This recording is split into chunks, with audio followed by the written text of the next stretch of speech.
Welcome back to Good Morning Emerson. I'm joined by Alex Eaves, who is the leader of the reuse movement. Thanks so much for being in studio with us. Thanks for having me. So just tell us about the movement. What is it? What do you guys do?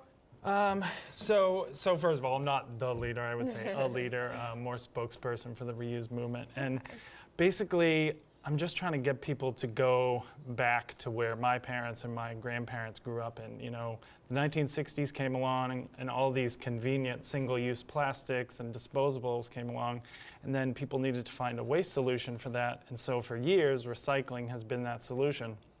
But what I'm out here to do with my movie and my apparel brand and everything is to let people know that, you know, recycling's great, but reusing is even more effective, and it benefits people, benefits the planet, and it benefits our wallets too.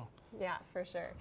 So you mentioned the movie and the apparel brand. Can you tell us a little bit about both of those? Sure. So it all started with the apparel brand. I used to travel around the world selling merchandise for bands, and it was during that time that I saw mass amounts of production and then destruction of t-shirts, and I wanted to find some kind of solution for that. So I started restyling t-shirts that were going to be discarded for whatever reasons.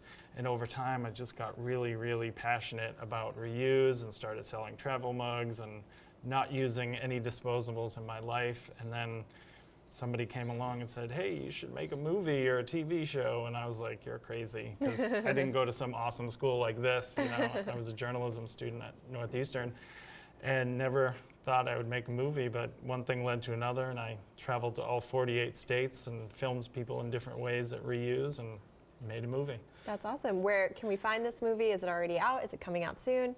So online, it's at reusedocumentary.com. You can download it there, but locally on Tuesday, this coming Tuesday, there's a big, huge reuse convention in town. It's called Reuse Connects, and I'll be doing a free and open public screening.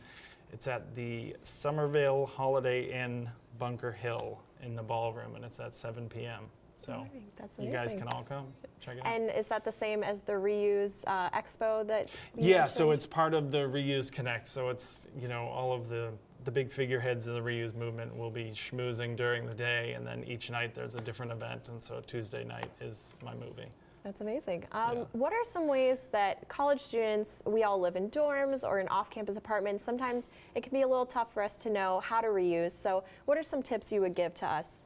Well, one of the easiest, and having gone to school in Boston too, is, you know, going to thrift stores, you know, because when you move into a place, like, why do you need new stuff at IKEA that's going to break in, you know, less than a year? Or why do you need new clothes or new this, new that?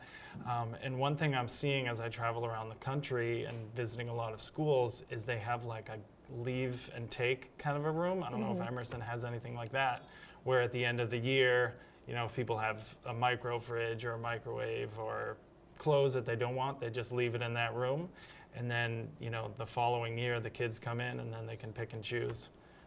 So that's... I know I've gotten a pretty good haul in some of those pick and choose days for sure. Yeah, and it keeps so much out of the dumpster and saves so much money because, you know, a lot of the, you know, kids are coming in and just can't afford these things. Yeah, for sure. Well, thank you so much for being here, Alex. I'm so Sure. excited to learn more about the movement and see the movie and everything.